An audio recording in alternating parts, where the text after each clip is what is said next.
Hello everyone, welcome in the class. मैं हूं विनय, आप सभी का स्वागत है क्लास में। आज की क्लास में हम पढ़ने वाले हैं reverse of India, river system of India. किस तरह से कौन कौन सी रिवर्स कहाँ कहाँ फ्लो होती है, इनकी लेंथ क्या है, कौन से डैम इन पर बने हुए हैं, वो सब हम डिस्कस करेंगे इस क्लास में। और सिस्टमेटिकली हम इसको रिवाइज करेंगे कि एक्चुअल में है कैसे कैसे। तो चलो बिना किसी देरी के क्लास स्टार्ट करते हैं भाई। तो दोस्तों, सबसे पहले रिवर्स को जानने से पहले आपको ये पता होना चाहिए जो रिवर्स है वो एक्चुअल में रिवर्स बनती कैसे है, रिवर्स आती कहाँ से है। तो रिवर्स के आने के चार रास्ते हैं, रिवर्स बनने के। रिवर्स कहाँ से आती है, आप देख रहे हैं स्क्रीन पर लिखा हुआ है झीलें, ग्लेशियर्स, वाटरफॉल और रेन वाटर। जो दरअसल जो नदियाँ हैं वो बहुत सारा पानी इकट्ठा होने के बाद वो अपना रास्ता ढूंढता है, कैसे न कैसे वो कहीं ना कहीं जाता ही है, बह जाता है वो। और बहने के बाद एक लाइन बनती है, उससे पानी इतना ज़्यादा होता है वो, क्योंकि धरती पे पानी आपको पता ही है कितनी ज़्यादा मात्रा में पानी इतना ज़्यादा होता है कि उसको रोका जाना तो बिल्कुल भी मतलब पॉसिबल ही नहीं है, कि कहीं ना कहीं से तो वो जाएगा ही, बहेगा ही, और बिना पानी के जीवन भी नहीं है।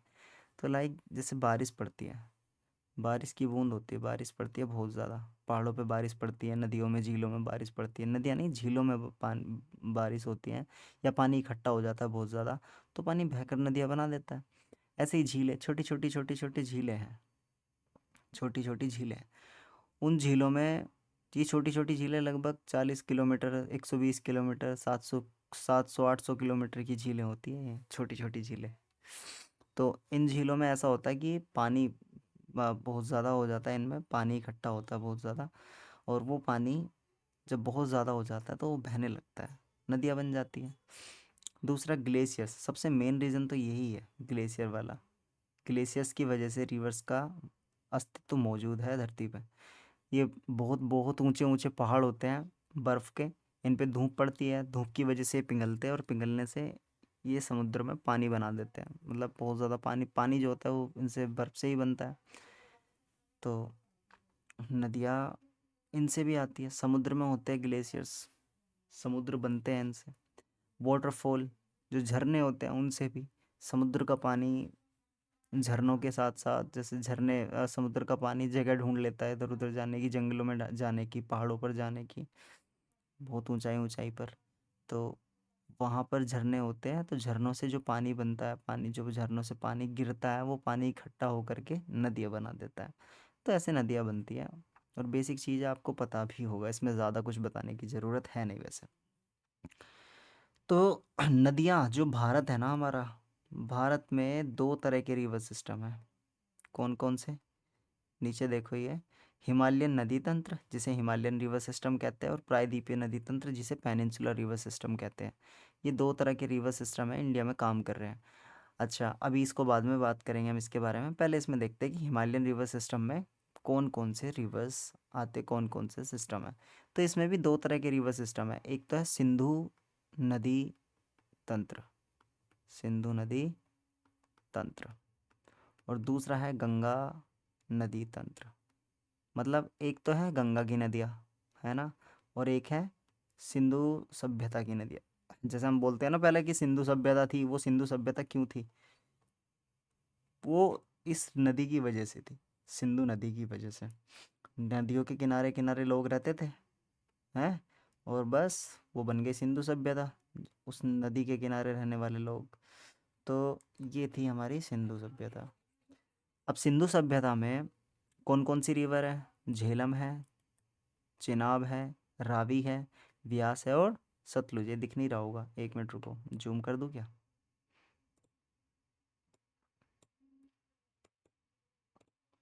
देखो अब दिखाई दे रहा होगा। झेलम है, चिनाब है, रावी है, और व्यास है। ये नदियां हैं जो इसमें रिवर सिस्टम में आती है, सिंधु नदी तंत्र में आती है। ठीक है, चलो से फिक्स कर लूँ मैं ज़रा एक बार। हम्म, ओके। तो ये है वो नदी है जो हम पढ़ने वाले हैं। तो अब हम बात करेंगे सबसे पहले झेलम नदी की। आपको मैप दिखाता हूँ मैं झेलम रिवर का, इन रिवर्स का। ये देखो, ये मैप में है ये सारी नदियाँ, किस किस तरह से कहाँ कहाँ जा रखी है, सब दिखाया हुआ है। अब आप देखो ये जो मोटी सी लाइन है ब्लू कलर की, ये सिंधु नदी की लाइन है। तो सिंधु नदी है बोखारचू ग्लेशियर से लेकर के, और यहाँ होता है हमारा अरब सागर,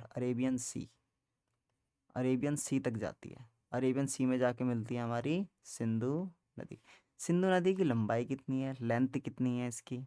तो इसकी लेंथ है 3180, और कहीं कहीं 3120। ये दोनों इनमें विवाद है कुछ, मुझे नहीं पता पक्का पूरा विवाद क्या है, बट आप ध्यान रखना कि 3120 और 3180 किलोमीटर, दोनों में से ऑप्शन कोई भी दिखे लगा देना, दोनों आ जाए तो ये लगाना 3120 वाला। अच्छा, अब ये भारत में कितनी है? ये आप देख रहे हो यहाँ से लेकर के यहाँ तक ये टोटल है 3180, लेकिन ये जो भारत में है, इंडिया में जो इसका एरिया है वो ओनली 1114 किलोमीटर का है। 1114 किलोमीटर्स इन इंडिया। इंडिया में केवल ये इतना ही पार्ट है सिंधु नदी का। ठीक है, चलो अब स्टार्ट करते हैं कि ये कैसे कैसे कहाँ कहाँ से होकर जाती है, कैसे कैसे बनती है, वगैरह वगैरह जो भी इसके बारे में है जानकारी हमारे पास मौजूद। तो हमें पता चला अब ये जो बोखरचू ग्लेशियर है ये एक्चुअल में है कहाँ, ये कहाँ है? ये जो एरिया है इधर, ये चाइना का एरिया है ना? ये चाइना है, और ये है तिब्बत। तिब्बत मानसरोवर, मानसरोवर रेंज, ये मानसरोवर रेंज है। ये जो है ये बोखरचू ग्लेशियर, इस ग्लेशियर से ये हमारी नदी निकलती है। इस नदी का नाम यहाँ पर है सेंगे सांगपो, SCNGETSANGPO, या फिर इसे हिंदी में बोलते हैं हम सेंगे सांगपो, तो इन्होंने चाइनीज़ वालों ने रखा है। इसको अगर बोले तो इसे बोलते हैं सिंगी खम्बन, सिंगी खम्बन। ये नाम याद रख लेना भाई, इम्पोर्टेंट है, पेपर में आता है। सेंगे सांगपो या सिंगी खम्बन इसका नाम है ये, और ये गार सांगपो की ट्रिब्यूटरी है। ठीक है, सहायक नदी है गार सांगपो की। भारत में इसकी एंट्री कहाँ से होती है? लेह से। आप देख सकते हो यहाँ पे लेह बना हुआ है, लिखा हुआ है लेह, और ये एक पॉइंट भी बना हुआ है। तो यहाँ से इसकी एंट्री होती है, ये वो एरिया है जहाँ से भारत के अंदर एंटर ले लेती है। ठीक है, और यहाँ पर इसी पर एक डैम भी बना हुआ है, इसी के ऊपर एक डैम, और ये देखो इसमें जांस्कर लिखा हुआ ना, ये रेंज है इसकी। ये लेह से एंटर करती है, इसके ऊपर एक डैम बना हुआ है, लेकिन उस डैम को बाद में पढ़ेंगे। पहले ये देखो यहाँ पे जास्कर रेंज है हमारी। देखो काराकोरम सबसे ऊपर है ना, यहाँ पे आपको दिखाता हूँ, यहाँ इसमें, यहाँ ध्यान देना तुम, आपको रेंज बता देता हूँ मैं, रेंज किस किस तरह से है। ये सबसे ऊपर जो है ये होती है काराकोरम रेंज। ठीक, फिर आती है इसके बाद लद्दाख रेंज। ठीक, और फिर आती है जास्कर रेंज। ठीक है, जास्कर रेंज, ये ऐसे 3 रेंज है। सबसे ज़्यादा कम टेम्परेचर यहीं पे होता है, फिर यहाँ, और सबसे कम टेम्परेचर यहाँ। बस आपको रेंज याद रखनी है कि रेंज है कहाँ पे। सबसे पहले काराकोरम है जो यहाँ पे लेह लद्दाख के पास है। लेह लद्दाख से ऊपर है वैसे तो, ये पीछे का एरिया होता है, अगर ऐसे मानोगे तो ये सबसे ऊपर वाला, सबसे हाईएस्ट एरिया, हाईएस्ट पीक वगैरह सब इसी पे है काराकोरम रेंज में। ठीक है, चलो अब यहाँ जास्कर रेंज है ना, बता दिया वो तो। तो जास्कर रेंज भी सिंधु नदी से ज़्यादा पानी लेकर जा सकती है। खैर, इंडस डैम पे नीमू डैम बना हुआ है। अब यहाँ पे एक डैम है, यहाँ पर एक डैम है, इंडस डैम नहीं है सॉरी, इंडस नदी पर एक डैम बना हुआ है। ये जो नदी है, ये जो रिवर है, इस पे एक डैम बना हुआ है यहीं लेह के पास। इसे बोलते हैं हम नीमू डैम। नीमूड़ा नीमूड़ा नीमूड़ा, क्या नाम है? नीमू डैम। नीमू डैम बना हुआ है, और इसको पूरा नाम है नीमू बाजको, नीमू बाजको हाइड्रो इलेक्ट्रिक पावर प्लांट। आप एक चीज़ ध्यान रखना, कोई भी डैम होगा उसके लास्ट में हाइड्रो इलेक्ट्रिक पावर प्लांट लगा होगा, तो बस आपको नाम याद रखना है नीमू बाजको। नीमू से याद रखना, याद रहेगा। और कौन सी जगह पर है ये है अलची गांव में। कौन सी जगह पर है? अलची विलेज, अलची विलेज में है ये। अभी तक तो पूछा नहीं गया कभी भी वनडे वाले एग्ज़ाम में, बट हो सकता है पूछ ले, अब कंपटीशन ज़्यादा है। अलची विलेज में है ये। ठीक है जी, फिर आगे जाती है एलओसी गिलगित पाकिस्तान के पास। ये देखो यहाँ से निकली, अब ये देखो जा रही है ना श्योक, यहाँ पे श्योक नदी भी है, इसमें ध्यान रखना कि ये श्योक नदी भी है।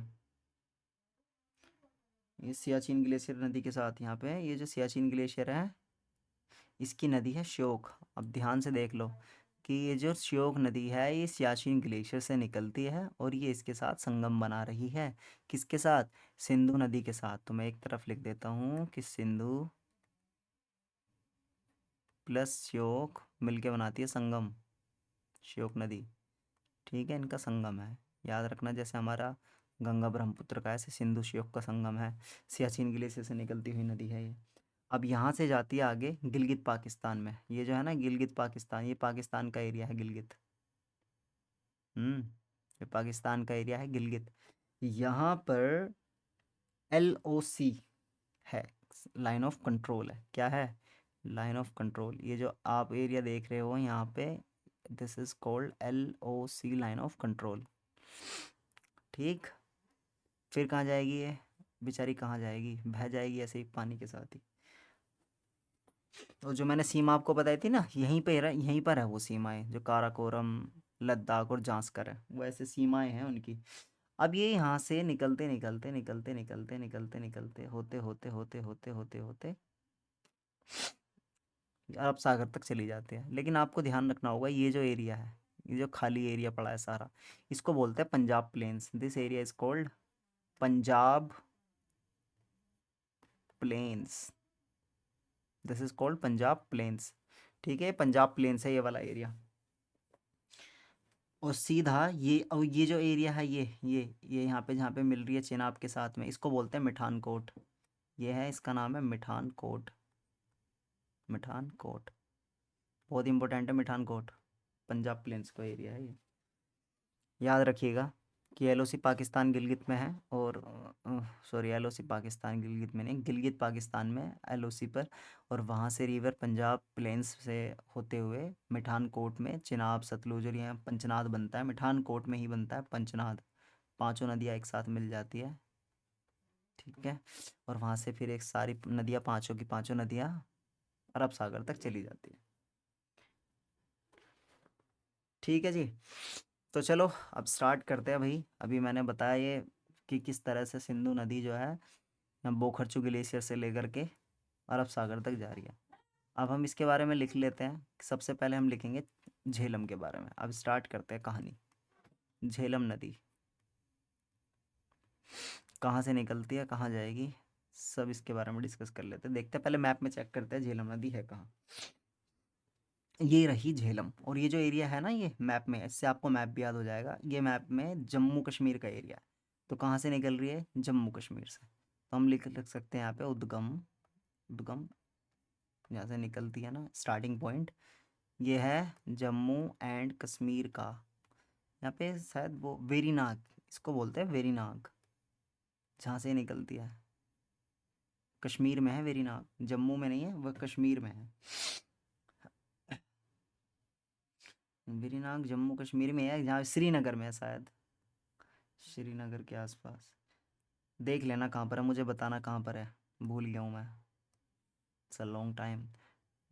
इसकी लेंथ कितनी है? झेलम नदी की लंबाई है 725 किलोमीटर। लंबी है काफ़ी, है ना। 725 किलोमीटर इसकी लेंथ है। अब ध्यान रखना कि कहाँ से निकलती है? वेरीनाग से। ए, ये रहा, ये यहाँ से वेरीनाग से निकल रही है। कुछ है यहाँ पे? कुछ है? कुछ है? वैसे तो कुछ है नहीं, मोटा मोटा, पर छोटा छोटा कुछ है, वो मैं बता दूंगा। डायरेक्ट अगर हम कहें तो झेलम नदी जो है वेरीनाग से निकल के डायरेक्ट चेनाब से मिलती है। चेनाब से जहांग में मिलती है ये। चेनाब, झेलम चेनाब, हाँ, ये जहांग है। ये वाला जो एरिया है ना चेनाब के साथ, ये जहांग बोलते हैं इसको, जहांग।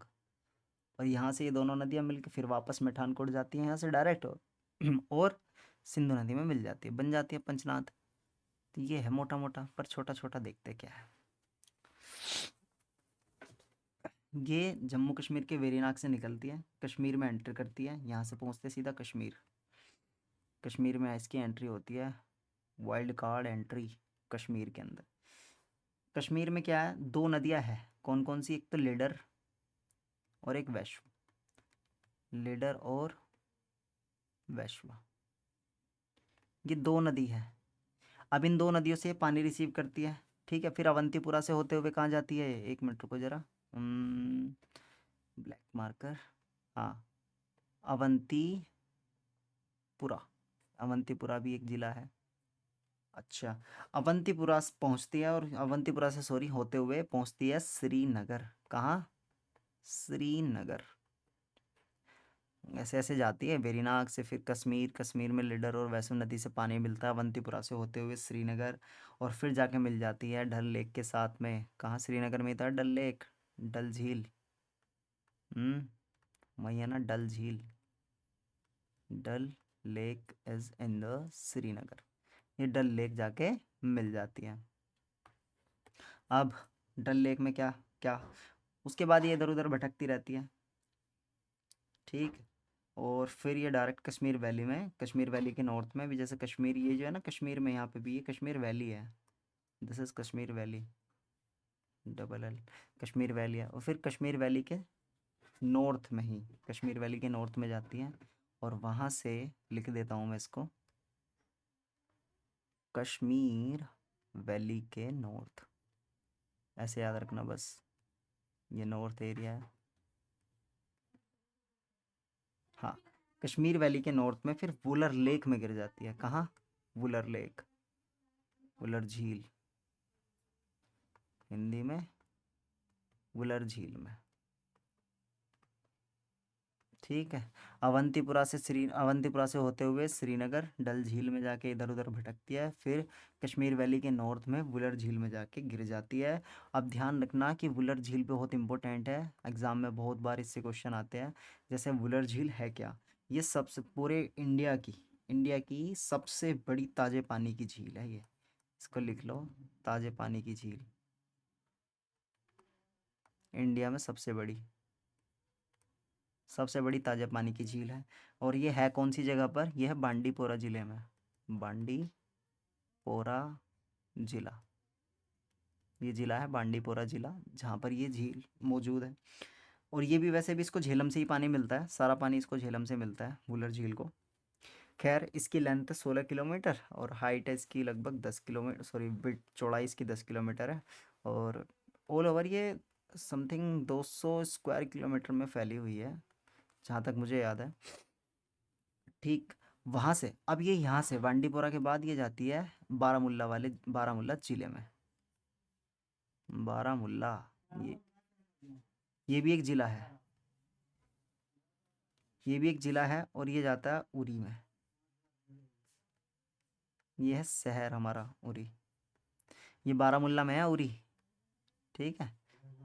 और एक मिनट रुको ज़रा। ओके, कहाँ थे हम? सॉरी, हाँ हम थे बारामुल्ला, उरी। हाँ, बारामुल्ला के ज़िले में फिर उरी शहर में पहुँचती है, और वहाँ से पीओके, यहाँ से पीओके, जो कि एलओसी के पास ही है वैसे तो, और एलओसी और पीओके दोनों तरफ। अब यहाँ से मुजफ्फराबाद, ये इतनी ज़रूरी चीज़ें हैं नहीं वैसे, बस याद रखने योग्य है तो चीज़ें हैं, क्योंकि कुछ चीज़ें ऐसी है जैसे यूरी है, उरी शहर के पास। मुजफ्फराबाद में अब बहुत इंपॉर्टेंट है, मुजफ्फराबाद में आ जाते हैं, कहाँ है आपको दिखाता हूँ मैं। यहाँ से झेलम रिवर ये जो आई है मुजफ्फराबाद, ये मुजफ्फराबाद है, एलओसी था ये, यहीं पर ही मुजफ्फराबाद है। और मुजफ्फराबाद में क्या है? मुजफ्फराबाद में एक डैम है, कौन सा डैम है? डैम नहीं, डैम भी है और एक रिवर भी है मुजफ्फराबाद में, रिवर है नीलम रिवर, नीलम नदी, नीलम नदी, ठीक है। मुजफ्फराबाद में नीलम नदी, इससे इसको पानी मिलता है, लाइक पानी मिलता है, मेरा कहने का मतलब ये है हर बार कि जैसे ये गया और यहाँ से रिवर थी और यहाँ पे ये इसको मिल गई, तो इस रिवर का पानी भी इसी में मिल जाता है, ऐसे ऐसे बोल रहा हूँ मैं, इसको पानी मिलता है ऐसे। तो नीलम नदी इससे कनेक्ट हो जाती है, और नीलम नदी के ऊपर ही एक डैम बना हुआ है, कृष्णा सागर डैम, कृष्ण गंगा, सॉरी कृष्णा सा हाँ किशन गंगा, उसका नाम है किशन गंगा, किशन गंगा, फिर से वही हाइड्रो इलेक्ट्रिक पावर स्टेशन, तो किशन गंगा डैम लो, डैम लिख दो बस, छुट्टी। ये है, अभी जो रिवर सॉरी नीलम नदी है, ये इंडिया और पाकिस्तान दोनों में है ये, नीलम नदी जो है, जैसे अभी आपको दिखाया था यहाँ पर है नीलम नदी, यहाँ, तो ये दोनों पर है, आधी इधर है, आधी क्या 50 किलोमीटर तो इंडिया में है, उसके अलावा जितनी भी है वो सारी कहाँ पर है? पाकिस्तान में, ठीक है। फिर यहाँ से साउथ टर्न कर जाती है, ठीक है, फिर से मतलब दक्षिण की तरफ, और पंजाब प्लेन्स में चली जाती है। और पंजाब प्लेन्स में आने के बाद, अभी बताया था मैंने आपको, पंजाब प्लेन्स में जहांग के पास, जहांग एक जगह है, जहांग के पास चिनाब से मिल जाती है, ठीक है ना, मीट विद चिनाब। तो झेलम और चिनाब एक साथ मिल जाती है जहांग में, ठीक है। ये रहा, ये रहा वो जहांग, ये मैंने लिखा हुआ है जहांग, ये रख, तो यहाँ पे आके मिल जाती है। बस इसकी इतनी सी स्टोरी है बेचारे की, ये यहाँ पे ख़त्म हो जाती है। अब इसके कुछ नाम भी है, जैसे झेलम रिवर को पहले क्या बोलते थे, इस पे इसको बोलते थे वितस्ता, वितस्ता, झेलम को, ठीक। और इसको ग्रीक नेम मिला हुआ है, ग्रीक में इसको बोलते हैं हाइडस्पास, हाइडस्पास, ये रिवर ग्रीक में है इसका नाम। और इसी रिवर के ऊपर फाइट हुई थी किसकी, पोरुस और अलेक्जेंडर की, किसकी, पोरुस और अलेक्जेंडर, अलेक्जेंडर द ग्रेट, उनकी इस पे लड़ाई हुई थी झेलम रिवर पे, ठीक है। तो अब अगली रिवर है चिनाब। तो झेलम ख़त्म होती है यहाँ, ये झेलम की कहानी ख़त्म होती है। बस झेलम के पॉइंट याद रखना, जैसे पहला पॉइंट तो यह है कि कहाँ से वो एंटर करती है, लेह से एंटर करती है, सॉरी सॉरी, ये तो उसकी बात बता रहा हूँ। झेलम कहाँ से आती है, कहाँ से निकलती है, कश्मीर के वेरीनाग से निकलती है, याद रखिएगा। दूसरा, इसमें एक चीज़ याद रखिएगा कि इस पे डैम कितने हैं, कितने डैम इसके रास्ते में पड़ते हैं, ठीक है। और डैम के साथ साथ कौन कौन सी नदियाँ इसके रास्ते में पड़ती है, जैसे डल लेक है, डल झील है, वुलर लेक है, वुलर झील है, जैसे डल लेक और वुलर झील बांडीपोरा में है। नीलम रिवर है, नीलम रिवर से पानी प्राप्त करती है, इंडिया और पाकिस्तान में है, दोनों जगह है नीलम रिवर। उसी रिवर के ऊपर है बांध बना हुआ किशन गंगा हाइड्रोलिटिक पावर बांध। और और बस इतना याद रखना। और चेनाब से कहाँ मिलती है, जहांग में, ठीक है। ये झेलम ख़त्म होती है।